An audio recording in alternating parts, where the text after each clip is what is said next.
Hello friends, स्वागत है आपका आयुष्मान एकेडमी के यूट्यूब चैनल में।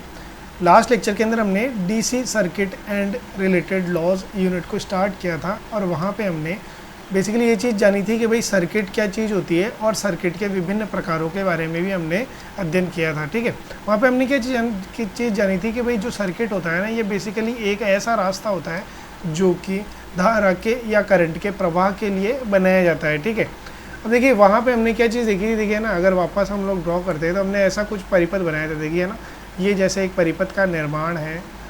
देखिए ये परिपथ क्यों है, देखिए ना, हमने ये चीज़ देखी थी कि वहाँ पे जैसे परिपथ रहता है उसके अंदर एक तो वोल्टेज स्रोत रहता है और एक जैसे कोई भी अवयव कनेक्टेड रहता है। जैसे अगर लोड भी कनेक्टेड है तो लोड कनेक्टेड रहेगा। ठीक है, अब ये जो परिपथ है ना, इसको हम लोग परिपथ क्यों बोल रहे हैं। देखिए ना, मैंने जस्ट अभी परिभाषा के अंदर बताया कि परिपथ एक ऐसा रास्ता रहता है जो कि धारा के प्रवाह के लिए बनाया जाता है। ठीक है, तो ये जो चीज़ आपको दिख रही है यहाँ पे, ये क्या कनेक्टेड है, ये चालक कनेक्टेड है दोनों साइड से स्रोत के, और यहाँ पे लोड कनेक्टेड है। ठीक है, तो अब यहाँ पे क्या हो रहा था कि भाई इस साइड से जो धारा है वो धारा प्रवाहित हो रही थी और इस रास्ते को ट्रेवल करते हुए इस नेगेटिव टर्मिनल यानी ऋणात्मक सिरे से बैटरी के अंदर जा रही थी। ठीक है, तो ये एक तरीके से ये रास्ता हो गया किसके लिए, इस धारा के लिए। ठीक है, ऐसी स्थिति का जो परिपथ था उस परिपथ को हम लोग बंद परिपथ बोल रहे थे। क्या बोल रहे थे, बंद परिपथ बोल रहे थे। ठीक है, और बाई चांस ये जो परिपथ है, ये परिपथ बीच के अंदर से कहीं से टूटा हुआ था। ठीक है, जैसे बाई चांस यहाँ से टूटा हुआ है तो इस स्थिति के अंदर क्या होएगा, जो धारा है वो धारा बेसिकली यहाँ से बैटरी के प्लस टर्मिनल से तो निकलेगी, पर यहाँ पे टूटे होने के कारण ये जो धारा है ना, ये ऋणात्मक सिरे तक नहीं पहुँच पाएगी। तो इस स्थिति वाले या फिर इस प्रकार वाले परिपथ को हम लोग क्या बोल रहे थे, इसको हम लोग बोल रहे थे खुला परिपथ। क्या बोल रहे थे, खुला परिपथ बोल रहे थे। ठीक है, वहाँ पे हमने कुछ और प्रकार भी पढ़े थे परिपथ के। जैसे हमने पढ़ा था कि भाई श्रेणी परिपथ क्या होता है, समानांतर परिपथ क्या होता है और लघु परिपथ क्या होता है। ठीक है, ये चीज़ हम लोग ऑलरेडी लास्ट लेक्चर के अंदर डिस्कस कर चुके हैं। तो अगर आप उस चीज़ को समझना चाहते हैं तो आप लास्ट लेक्चर को कंसल्ट कर सकते हैं। ठीक है, अब आगे अगर हम लोग बात करते हैं तो देखिए ना, ये जैसे हमने एक परिपथ का निर्माण कर लिया। ठीक है, अब ये जो परिपथ रहेगा ना, इस परिपथ के अंदर कुछ नियम लगते हैं। उन नियमों में से जो पहला नियम है उसको हम लोग बोलते हैं ओम्स लॉ या फिर ओम का सिद्धांत। ठीक है, देखिए आज के लेक्चर के अंदर हम लोग इस ओम के सिद्धांत के बारे में अध्ययन करेंगे और इस पे आधारित कुछ न्यूमेरिकल्स को सॉल्व करेंगे, और लास्ट के अंदर हम लोग विद्युत शक्ति खपत के बारे में भी अध्ययन करेंगे और उसके ऊपर आधारित कुछ न्यूमेरिकल्स को भी सॉल्व करेंगे। ठीक है, अब देखिए जब भी हम लोग ओम के नियम की बात करते हैं ना, तो ओम का नियम किसी भी एक विद्युत परिपथ के अंदर लगता है। ठीक है, अब इस नियम की बात करते हैं तो ये नियम क्या रहता है। देखिए ना, अगर बाई चांस आप किसी भी परिपथ की बात करते हो, जैसे इस परिपथ की बात करते हो, तो यहाँ पे ओम के नियम को समझने से पहले हमें एक पॉइंट समझना जरूरी है। एक पॉइंट आता है जिसको हम लोग बोलते हैं भौतिक स्थिति। क्या बोलते हैं, भौतिक स्थिति। ठीक है, यानी इंग्लिश के अंदर हम लोग इसको बोलते हैं फिजिकल कंडीशन। क्या बोलते हैं, फिजिकल कंडीशन। ठीक है, तो यहाँ पे हम लोग जब भी इस नियम को पढ़ेंगे ना, तो इस नियम को पढ़ने से पहले हमें इस पॉइंट का मतलब पता होना चाहिए कि बेसिकली फिजिकल कंडीशन या फिर ये भौतिक स्थिति क्या होती है। देखिए ना, जब भी हम लोग भौतिक स्थिति की बात करते हैं तो ये बेसिकली इसका मतलब रहता है कि भाई भौतिक वातावरण, मतलब जैसे ये जो परिपथ है ना, ये परिपथ किस प्रकार के भौतिक वातावरण के अंदर है। जैसे उदाहरण के लिए अगर मैं किसी लैब के अंदर टेस्ट कर रहा हूँ तो उस लैब की स्थिति के अंदर इसका वातावरण कैसा है। जैसे कोई टेम्परेचर होगा वहाँ पे, उदाहरण के लिए 30 डिग्री सेल्सियस अगर टेम्परेचर है वहाँ पे। ठीक है, वहाँ पे आप देखोगे कि भाई आर्द्रता क्या है, आर्द्रता बिल्कुल नहीं होएगी।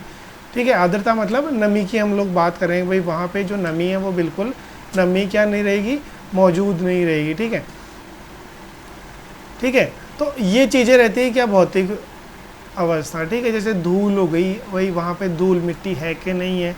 ठीक है, वर्षा के कारण आर्द्रता है कि नहीं, ये सब चीज़ें वहाँ पे भौतिक स्थिति के अंदर रहती है किसी भी परिपथ के या किसी भी वस्तु के। ठीक है, अब देखिए ये चीज़ क्यों बता रहा हूँ, क्योंकि देखिए ना, हम जब भी इस परिपथ की बात करते हैं, किसके ओम के नियम की बात करते हैं, तो ओम का नियम है ना, ओम का नियम हमेशा एक कंडीशन के अंदर लगता है। किस कंडीशन के अंदर लगता है, ये एक स्थिति के अंदर लगता है जब जो भी परिपथ का ऊपर आप नियम लगा रहे हो ना, उस नियम के ऊपर जो भौतिक स्थिति है ना, भौतिक स्थिति किसकी, उस परिपथ की। ठीक है, किसकी, उस परिपथ की, वो क्या होनी चाहिए, हमेशा नियत होनी चाहिए। क्या होनी चाहिए? नियत होनी चाहिए। ठीक है, क्या होनी चाहिए? नियत होनी चाहिए। ठीक है, इसी स्थिति के अंदर ये नियम लगता है। ठीक है, नियत का मतलब ये है कि आप पहली कंडीशन के अंदर जब भी ओम का नियम लगा रहे हो ना, उसी कंडीशन के अंदर नेक्स्ट टाइम जब भी आप टेस्ट करोगे, अगर आप तुलना करते हो तो हमें उसी कंडीशन के अंदर वो नियम लगाना है। मतलब अगर बाई चांस आपने किसी बंद रूम के अंदर नियम लगाया है तो उसी स्थिति के अंदर आप नेक्स्ट टाइम उस नियम को लगाओगे। ठीक है, ऐसा क्यों होता है? देखिए ना, हम लोग जब भी परिपथ की बात करते हैं तो परिपथ के अंदर एक अवयव लगा हुआ रहता है जिसको हम लोग क्या बोलते हैं? प्रतिरोध बोलते हैं। क्या बोलते हैं? प्रतिरोध बोलते हैं। ठीक है, ये जो प्रतिरोध रहता है ना, ये भौतिक अवस्था के साथ क्या होता है? चेंज होता है। क्या होता है? चेंज होता है। कैसे चेंज होता है? आप नोट कर पाओगे कि जैसे अगर बाई चांस आप जैसे ना, अगर आप किसी भी चालक की बात करते हो, जैसे मैंने एक चालक की बात करी, तो नॉर्मल स्थिति के अंदर आप जब भी प्रतिरोध को चेक करोगे ना, तब इसकी जो भी वैल्यू बताई, जैसे उदाहरण के लिए यहाँ पे स्थिति है 10 ओम की वैल्यू इसने बताई। ठीक है, ठीक है। अब इसी प्रतिरोध को अगर आप भिन्न भौतिक स्थिति के अंदर चेक करते हो, भिन्न भौतिक स्थिति का मतलब क्या है? अगर बाई चांस आप इस पॉइंट को गीला कर देते हो तो उस स्थिति के अंदर ये जो चालक रहेगा ना, ये 10 ओम का प्रतिरोध ना बता के हो सकता है 1 या फिर 2 ओम का प्रतिरोध बताए, या फिर हो सकता है 0 ओम ही बताए। ठीक है, ये क्यों बताएगा? क्योंकि जो आर्द्रता है ना, वो क्या करती है? इस पॉइंट को, जैसे ये जो बिंदु है ना, इस पॉइंट को और इस पॉइंट को क्या कर देती है? एक तरीके से चालक के को दोनों को शॉर्ट कर देती है। ठीक है, इसका जीता जागता उदाहरण हम लोग देखते हैं। देखिए ना, कई बार आप वर्षा ऋतु के अंदर देखते होंगे कि हम लोग जब नॉर्मल स्थिति के अंदर जाते हैं ना, तो कोई भी खंबा रहता है, उस खंबे के पास से हम लोग चले जाते हैं। ठीक है, तो कोई भी दिक्कत नहीं होती। देखिए ना, या तो आप पोल या फिर खंबे का उदाहरण ले लीजिए, या फिर आपने कई बार ऐसा भी देखा होगा कि कोई दीवार रहती है ना, वो नॉर्मल स्थिति के अंदर तो क्या रहती है? वो जो दीवार रहती है उसके अगर आप टच करते हो तो आपके कोई भी फर्क नहीं पड़ता। ठीक है, पर जब भी आप आर्द्रता की बात करते हो या बारिश के मौसम की बात करते हो ना, तो वो जो दीवार है ना, वो दीवार पूरी की पूरी क्या मारने लग जाती है। हम लोग बोलते हैं भाई ये करंट मार रही है। ठीक है, क्यों? क्योंकि उस स्थिति के अंदर क्या होता है कि भाई वो जो दीवार है ना, वो दीवार पूरी की पूरी क्या हो रही होती है? गीली हो रही होती है। कैसे हो रही होती है?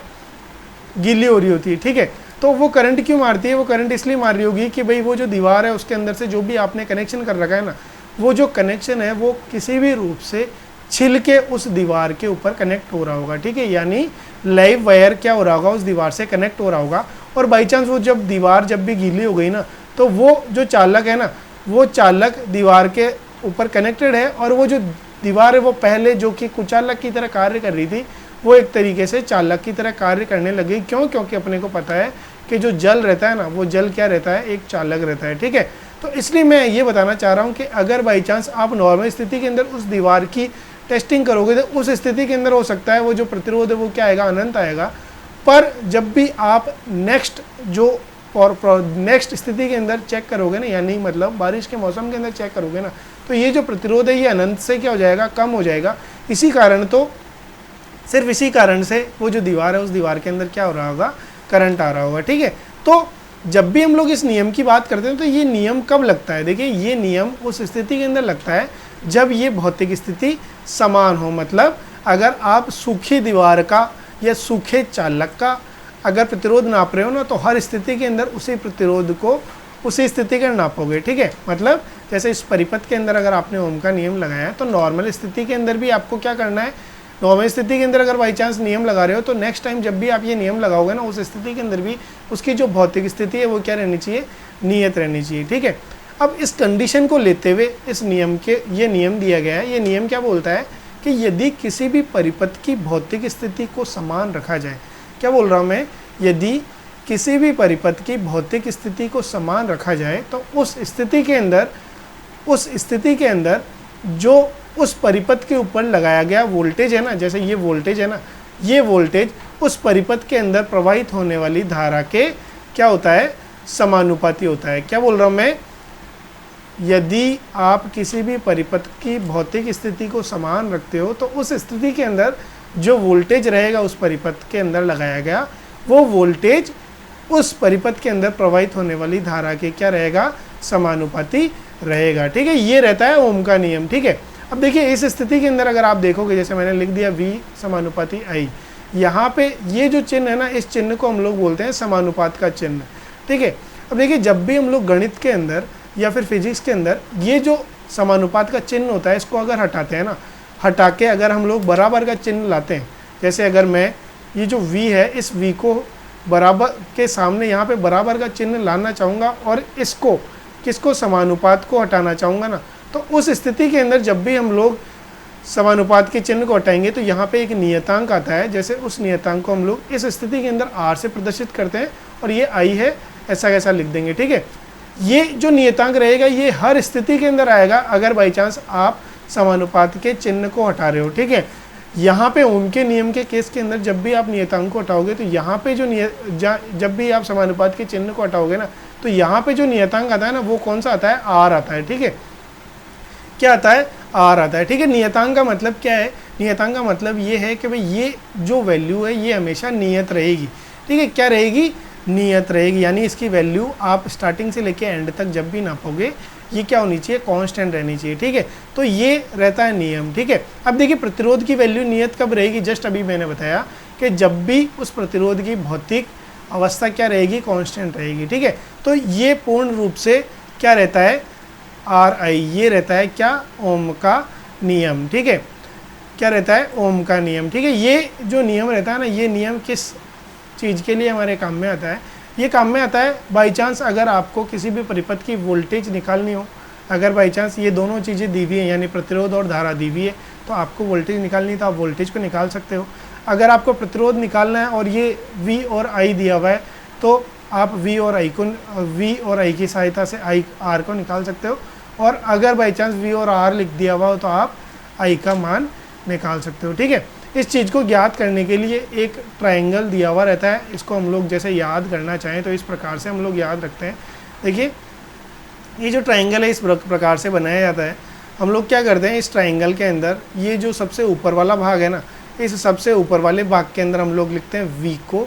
ठीक है, यहाँ पे लिखते हैं R को और यहाँ पे I को। ठीक है, ये ट्रायंगल क्यों दिया गया है कि बाई चांस अगर आपको किसी भी वैल्यू को ज्ञात करना है, जैसे अगर आपको V को ज्ञात करना है तो आपको क्या करना है, इस V वाले सिरे को क्या करना है, छिपाना है, और जो बाकी चीज़ें हैं उन चीज़ों को लिखना है। जैसे कैसे लिखेंगे हम लोग, जैसे V को छिपाएंगे। ठीक है, V को छिपाएंगे तो दोनों की दोनों चीज़ें उनको वैसा का वैसा लिख लेना है, यानी R गुणा I हम लोग यहाँ पे लिख लेंगे, तो यहाँ से हमें V की वैल्यू क्या हो जाएगी, ज्ञात हो जाएगी।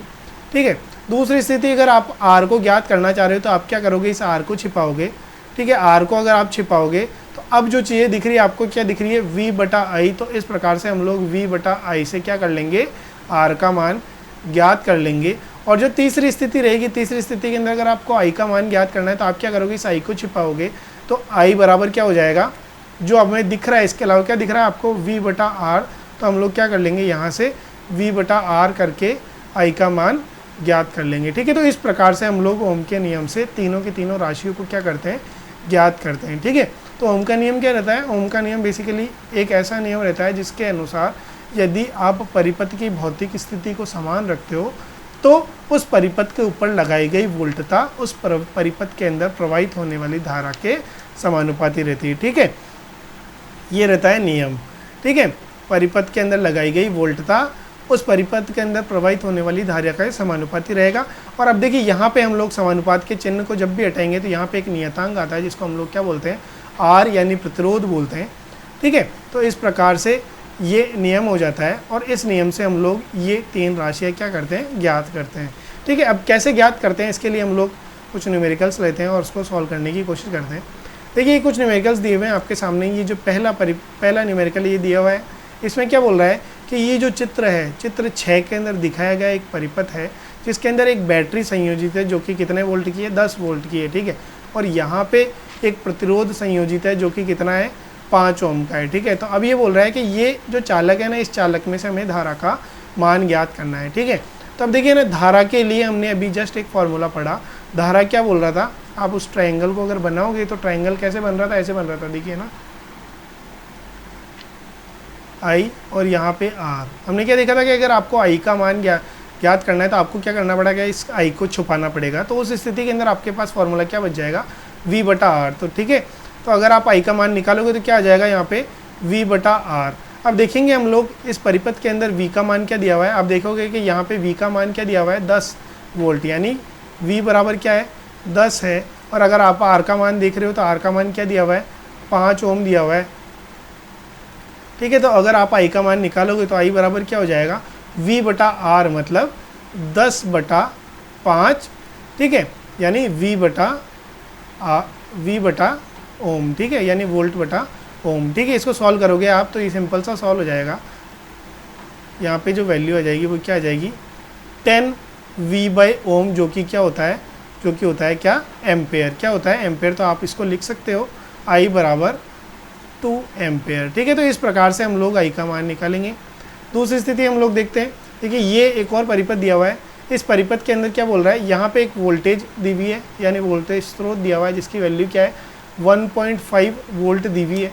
यहाँ पे जो प्रतिरोध है उस प्रतिरोध का मान क्या दिया हुआ है, आर का मान दिया हुआ है 1K ओम, ठीक है। 1K का मतलब क्या होता है, देखिए K का मतलब होता है 1000, ठीक है। तो यहाँ पे क्या होएगा, 1 × 1000 ओम, ठीक है, यानी आर का मान क्या हो गया, 1000 ओम हो गया, ठीक है। इस स्थिति के अंदर अगर आप आई का मान निकालोगे तो आई का मान वापस से क्या होएगा, आई का मान जस्ट अभी मैंने बताया, आई का मान रहेगा V बटा आर। तो आप क्या करोगे, V की वैल्यू जो कि कितनी है 1.5 आप पुट करोगे, बटा के अंदर आप आर का मान लिखोगे जो कि कितना है 1000 है, आप सॉल्व करोगे तो क्या होएगा, देखिए ना 1.5 है। अब यहाँ पे 3 जीरो है तो हम लोग क्या करेंगे, इस पॉइंट के बाद 3 जीरो के बाद हम लोग क्या लगा देंगे, पॉइंट लगा देंगे। कैसे भाई, 1.5 को हमने ऐसा कैसा लिख लिया,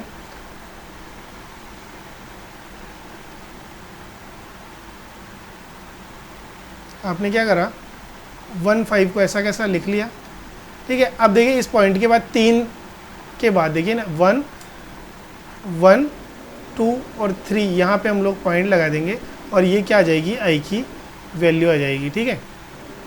आई की वैल्यू के साथ हम लोग इसकी इकाई भी लिखेंगे जो कि क्या होती है, एम्पेयर होती है, ठीक है। तो इस प्रकार से हम लोग धारा का मान यहाँ पे भी ज्ञात कर लेंगे, ठीक है। अब आगे हम लोग एक और न्यूमेरिकल को लेते हैं। देखिए ना यहाँ पे एक और परिपथ दिया हुआ है, देखिए इस प्रकार से भी हमें परिपथ के अंदर धारा या फिर वोल्टा निकालने को दी जा सकती है। क्या बोल रहा है ये, इस क्वेश्चन के अंदर ये ऐसे बोल रहा है कि भाई परिपथ एक परिपथ दिया हुआ है, देखिए ना दिखाए गए परिपथ में 10 ओम के प्रतिरोध, देखिए यहाँ पे 10 ओम का प्रतिरोध कहाँ है, यहाँ पे ये रहा 10 ओम का प्रतिरोध, ठीक है। दिखाए गए परिपथ के अंदर 10 ओम के प्रतिरोध के आर पार वोल्टा का मान प्राप्त करें। क्या ज्ञात करना है अपने को, V का मान ज्ञात करना है। यहाँ पे प्रतिरोध का मान दिया हुआ है, कितना दिया हुआ है, 10 ओम, ठीक है। प्राप्त करें जब धारा 2 एम्प्स का मतलब धारा जो है वो 2 एम्पेयर 10 ओम के प्रतिरोधक से प्रवाहित हो रही है, यानी ये जो प्रतिरोध है ना, इस प्रतिरोध से एक धारा प्रवाहित हो रही है, कितनी, 2 एम्पेयर की। तो हमें यहाँ पे क्या ज्ञात करना है, वोल्टा का मान ज्ञात करना है, ठीक है। तो यहाँ पे तो सिंपल सा अपने को निकालना है। देखिए यहाँ पे अपने को वोल्टेज का मान निकालना है, तो वोल्टेज को आप छिपाओगे तो नीचे अपने को क्या मिलेगा भाई, V का मान क्या रहेगा, I × R, ठीक है। तो हम लोग यहाँ पे इन दोनों की वैल्यूज़ को पुट करेंगे। I कितना है, यहाँ पे 2 है, ठीक है। R कितना है, यहाँ पे 10 है। तो अगर आप इसको सॉल्व करोगे तो 20 वोल्ट यहाँ पे आंसर आ जाएगा, ठीक है। ऐसे सिंपल से न्यूमेरिकल्स आते हैं अपने ITI के अंदर। तो होप आपको ये दोनों चीज़ें समझ में आई होगी, ठीक है। अब नेक्स्ट हम लोग बात करते हैं। देखिए नेक्स्ट जो टॉपिक है वो है विद्युत शक्ति। क्या है, विद्युत शक्ति, ठीक है। अब जब भी हम लोग विद्युत शक्ति की बात करते हैं ना, तो जो विद्युत शक्ति रहती है वो विद्युत शक्ति बेसिकली क्या रहती है, हम लोग इसको P से प्रदर्शित करते हैं। कैसे प्रदर्शित करते हैं, जस्ट आप देख पा रहे होंगे यहाँ पे P से प्रदर्शित कर रहे हैं, ठीक है। ये जो शक्ति रहती है ना, ये बेसिकली इसकी अगर अपन परिभाषा की बात करें तो ये बेसिकली वोल्टता, क्या बोल रहा हूँ मैं, एक तो वोल्टता और एक जो भी परिपथ है ना, अगर किसी भी पर्टिकुलर परिपथ की अगर आपको विद्युत शक्ति को ज्ञात करना है तो जो विद्युत शक्ति रहती है वो क्या रहती है, वोल्टता और उस परिपथ के अंदर प्रवाहित होने वाली धारा का गुणनफल रहती है। क्या रहती है, वोल्टता और उस परिपथ के अंदर प्रवाहित होने वाली धारा का क्या रहती है, गुणनफल रहती है, ठीक है। तो अगर आप इसको लिखना चाहो तो P बराबर V × I रहता है, ठीक है। ये किस केस के अंदर रहती है, DC के अंदर, ठीक है। अभी हम लोग DC परिपथ पढ़ रहे हैं तो यहाँ पे DC के अंदर यही फॉर्मूला रहता है, ठीक है। इस फॉर्मूले के अगर आप और मॉडिफाई करना चाहो तो अपने को पता है ये जो V रहता है ना, ये V क्या रहता है, अपने को पता है V बराबर I × R रहता है। कैसे रहता है, ओम के नियम के अनुसार, ठीक है। तो आप इस फॉर्मूले को इस प्रकार से भी लिख सकते हो। इसको अगर आप सॉल्व करोगे तो ये क्या हो जाएगा, ये एक तरीके से I² R हो जाएगा, ठीक है। हमने क्या करा, ये जो V है V का मान यहाँ पे पुट कर दिया है, ठीक है। अब आगे अगर अपन देखते हैं तो ये जैसे I है, इस I का मान भी हम लोग लिख सकते हैं। कैसे लिख सकते हैं, हमने जस्ट अभी देखा है कि जो आई रहता है ना, आई भी क्या रहता है, वी बटा आर रहता है, ठीक है। तो इसको भी अगर आप सॉल्व करोगे तो ये क्या हो जाएगा, वी स्क्वायर बटा आर हो जाएगा, ठीक है। ये कैसे आया, ये भी ओम के नियम के से आया, ठीक है। ओम का नियम कैसे, हमने जस्ट अभी देखा, इस प्रकार से नियम था, ठीक है। तो अगर आपको आई का मान निकालना है तो आपको आई को छिपाना है। आई को छिपाने पे अपने पास क्या बचता है, वी बटा आर। हमने यहाँ पे वी बटा आर लिख लिया, ठीक है, और इसको सॉल्व करा था, वी स्क्वायर बटा आर आ गया, ठीक है। इस स्थिति के अंदर हमने क्या करा, यहाँ पे वी का मान रखा है, वी क्या होता है, आई गुणा आर। तो आई गुणा आर यहाँ पे हमने पुट करा, तो यहाँ पे आई स्क्वायर आर फॉर्मूला आ गया, ठीक है। तो इसका मतलब क्या रहा कि जो शक्ति रहती है ना, वो शक्ति 3 प्रकार से लिखी जा सकती है। एक तो रहती है वी गुणा आई, जो कि ये रही सिंपल सी। एक लिखी जा सकती है आई स्क्वायर आर से, जो कि क्या रहेगी, आई स्क्वायर आर। और किस प्रकार से लिखी जा सकती है, ये लिखी जा सकती है वी स्क्वायर आर से, ठीक है। तो ये रहती है क्या, शक्ति, ठीक है।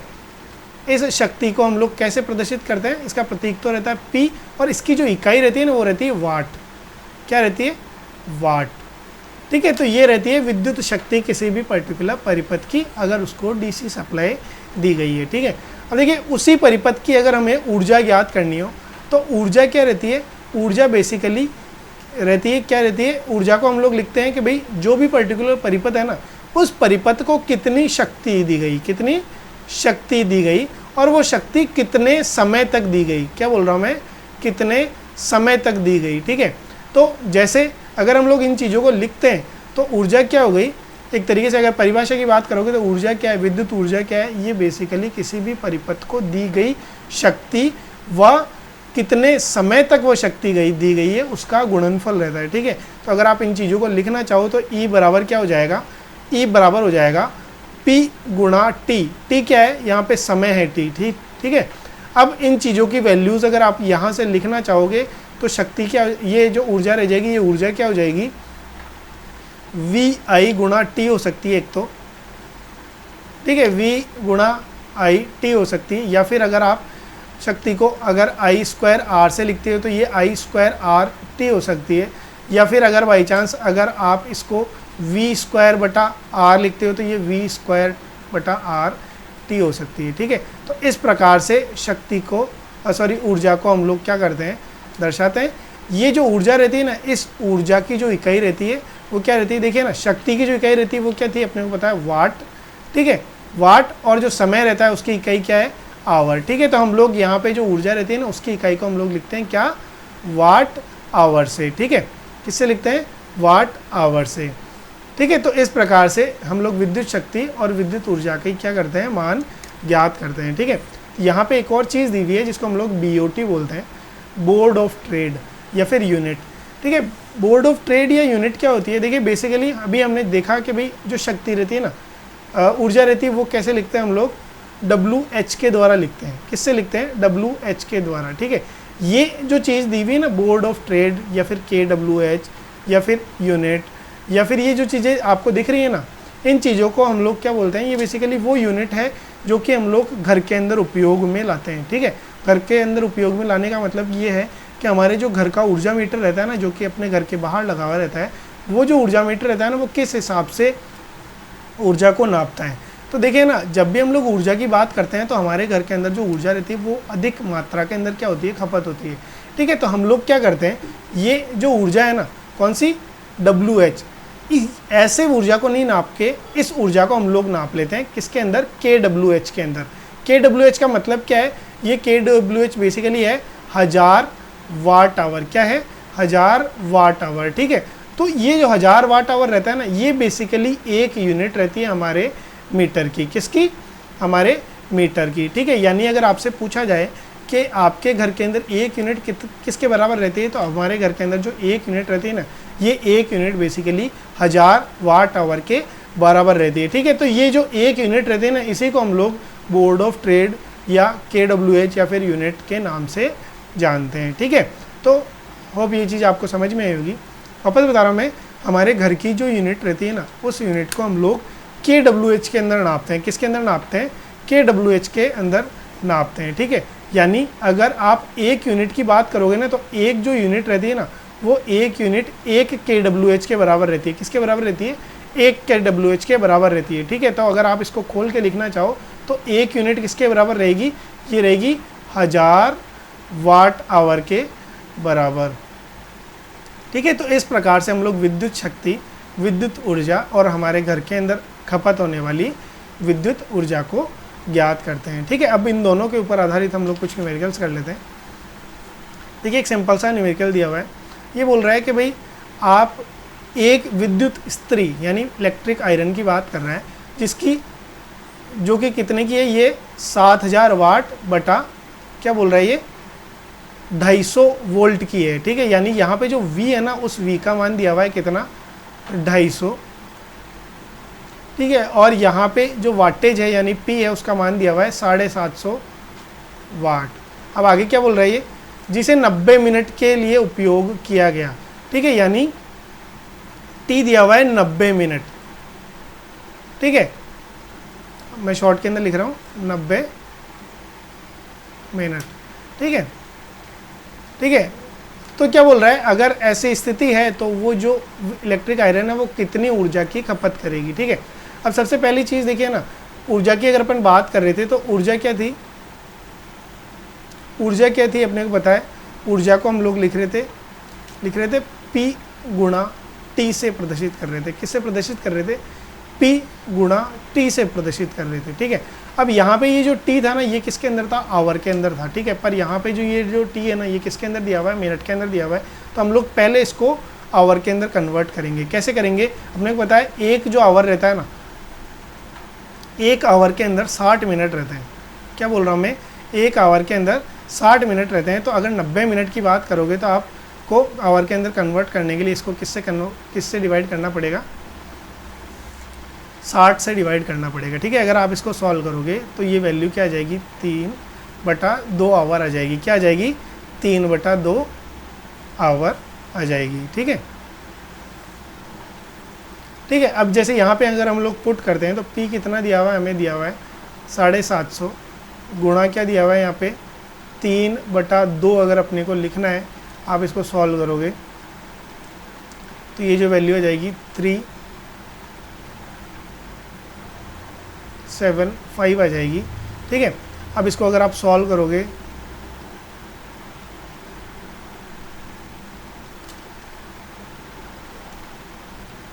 ठीक है, यानी ये जो यूनिट, ये जो खपत है वो कितनी है, ये खपत कितनी है, ये खपत है 1125 वाट। कितनी है, 1125 वाट। कितनी है, 1125 वाट। ठीक है, बाई चांस अगर आपको ऑप्शन वाट यूनिट के अंदर दिया हुआ है तो आप क्या कर सकते हो, यहाँ पे 1000 का भाग दे सकते हो। तो 1000 का भाग देने से 1125/1000 अगर आप करोगे तो आपके पास कितना आ जाएगा, 1.125 किलोवाट आवर आ जाएगा। ठीक है, तो इतनी यूनिट आ गई हमारी, अगर बाई चांस अगर आपको यूनिट के अंदर सॉल्व करना है। ठीक है, तो इस प्रकार से इसको सॉल्व करेंगे।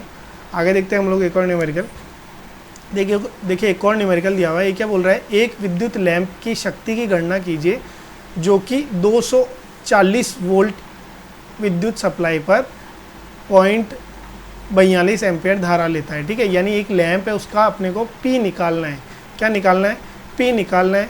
वहाँ पे V दिया हुआ है, कितना दिया हुआ है, 240 दिया हुआ है, और वहाँ पे I दिया हुआ है कितना, 0.42 दिया हुआ है एम्पेयर। ठीक है, और ये कितना दिया हुआ है, 240 वोल्ट दिया हुआ है। ठीक है, तो अपने को पता है P क्या होता है, V गुणा I रहता है। तो हम लोग क्या करेंगे, V की वैल्यू यहाँ से पुट करेंगे 240 गुणा I की वैल्यू यहाँ से पुट करेंगे 0.42। ठीक है, इसको सॉल्व करेंगे तो यहाँ पे नीचे 100 हो जाएगा। ठीक है, इसको हम लोग सॉल्व करेंगे तो देखिए ना आपके सामने है। अगर आप सॉल्व करोगे तो देखिए, आप अगर पूरा सॉल्व करना चाहो तो देखिए ना, आपके सामने है। ठीक है, तो ये क्या आ जाएगा, 1008/10 आ जाएगा। यानी जो वैल्यू आएगी वो वैल्यू क्या आ जाएगी, वो वैल्यू आ जाएगी कितनी, वो वैल्यू आ जाएगी 100.8 वाट वैल्यू आ जाएगी। किसकी, इस बल्ब की शक्ति की। ठीक है, नेक्स्ट क्वेश्चन की बात करते हैं। ये बोल रहा है कि भाई एक प्रतिरोध लैंप के गर्म प्रतिरोध R की ज्ञात कीजिए। को ज्ञात कीजिए। बोल रहा है आर का वैल्यू अपने को ज्ञात करनी है, जिसका रेटिंग यानी जिसका रेटिंग क्या है 200 वाट बटा 250 वोल्ट है। यानी वाटेज दी हुई है कितनी 200 वाट और वोल्टेज दी हुई है कितनी 250 वोल्ट। ठीक है, तो अपने को क्या ज्ञात करना है, आर ज्ञात करना है। तो अपने को क्या पता है कि जो वाटेज रहती है ना, या फिर जो पी रहता है ना, वो पी क्या रहता है, पी क्या रहता है, अगर वोल्टेज के टर्म्स के अंदर अगर आप लिखोगे तो पी क्या रहेगा, पी रहता है वी स्क्वायर बटा आर। क्या रहता है, वी स्क्वायर बटा आर। ठीक है, तो अगर आप आर की वैल्यू निकालोगे तो आर क्या रहेगा, वी स्क्वायर बटा पी। ठीक है, तो यहाँ पे जो वी कितना है वो 250 है, तो आप लिखोगे क्या 250 गुणा 250 बटा पी कितना है, यहाँ पे दिया हुआ है 200, तो यहाँ पे हम लोग 200 को लिख देंगे। यहाँ पे हमने 0 से ये दोनों 0 कैंसिल करें, इन दोनों को गुणा करा तो अपने को पता है जो 25 का वर्ग रहता है वो कितना रहता है 625 रहता है। ठीक है, तो बटा 2 ओम। ठीक है, अगर आप इसको और आगे सॉल्व करोगे तो ये जो वैल्यू आएगी वो वैल्यू कितनी आ जाएगी, वो वैल्यू आ जाएगी 312.5 ओम, ये प्रतिरोध की वैल्यू आ जाएगी। ठीक है, तो इस प्रकार से हम लोग इन विभिन्न गणनाओं को करते हैं। ठीक है, तो आज के लेक्चर के अंदर हमने देखा, हमने क्या क्या चीज़ देखी, देखिए ना, आज के लेक्चर के अंदर हमने एक तो ओम का नियम देखा। ओम का नियम क्या था, ओम का नियम था कि यदि आप किसी भी परिपथ की भौतिक स्थिति को नियत रखते हो तो उस परिपथ पे लगाई गई वोल्टेज उस परिपथ के अंदर प्रवाहित होने वाली धारा के समानुपाती होती है। ठीक है, ये पढ़ा हमने। तो ये समानुपात का चिन्ह हटाने पे हमने क्या करा था, यहाँ पे एक नियतांक लाया था और इस प्रकार से इसकी वैल्यूज़ या फिर इसके फॉर्मूलाज आए थे। ठीक है, इसके बाद हमने ओम के नियम के ऊपर आधारित 3 न्यूमेरिकल्स किए थे इस प्रकार से। ठीक है, और इसके बाद हमने ऊर्जा के बारे में, शक्ति के बारे में और यूनिट के बारे में अध्ययन किया था, और लास्ट के अंदर हमने ऊर्जा और शक्ति के ऊपर आधारित कुछ न्यूमेरिकल्स सॉल्व किए थे। होप जो आज अपन ने डिस्कस किया है वो आपको अच्छे से समझ में आया होगा, और अगर ये अच्छे से समझ में आया है और हमारी ये क्लास और हमारी अन्य क्लासेस आपको पसंद आ रही है तो आप हमारे वीडियोस को आपके फ्रेंड्स के साथ, आपके सोशल मीडिया, आपके व्हाट्सएप, फेसबुक, टेलीग्राम के ऊपर शेयर कर सकते हैं, और हमसे अच्छे कंटेंट की उम्मीद करते हुए हमारे चैनल को सब्सक्राइब कर सकते हैं। Have a nice day.